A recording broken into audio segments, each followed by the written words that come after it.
ஆங்கிலத்தில் ஒரு பழமொழி சொல்லுவாங்க, bend the rod when it's hot.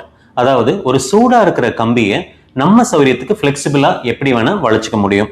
அதுவே அந்த கம்பி சூடு ஆறிடுச்சு அப்படின்னு பாத்தீங்கன்னா நம்ம சௌரியத்துக்கு ஃபிளெக்சிபிளா வளைக்க முடியாது, அதோட ஹார்ட்னஸ் ஜாஸ்தி ஆயிரும்.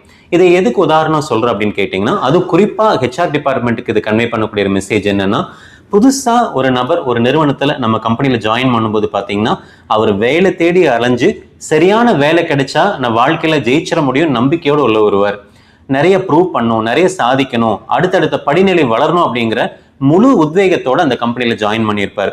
அப்படி ஜாயின் பண்ற ஒருத்தரை அவர் ஃப்ரெஷரா இருக்கும்போதே, அதாவது ஒரு எப்படி ஒரு சூடான கம்பியா இருக்காருன்னு வச்சுக்கோங்களேன், அந்த மாதிரி இருக்கும்போதே அவருக்கான ரோல்ஸ் அண்ட் ரெஸ்பான்சிபிலிட்டி, அவர் செய்ய வேண்டிய கீ ரிசல்ட் ஏரியா என்னென்ன, அவர் ரிசல்ட்ஸ் எங்கெல்லாம் கொடுக்க முடியும் அப்படிங்கிறத மைக்ரோ லெவல்ல அவருக்கு கொடுத்து அவருக்கு ஃபுல் பொட்டென்ஷியலுக்கான ஒர்க் லோட் அவருக்கு கொடுத்துட்டோம் அப்படின்னா அவரு ஃபிளெக்சிபிளா எல்லா வேலைகளையும் எடுத்து அவர் வேலை செய்ய ஆரம்பிச்சிருவார். ஏன்னா அவர் முழு உத்வேகத்தோட ரிசல்ட்ஸ் கொடுக்கணுங்கிற ஆர்வத்தோட உள்ள வந்திருக்கிறார்.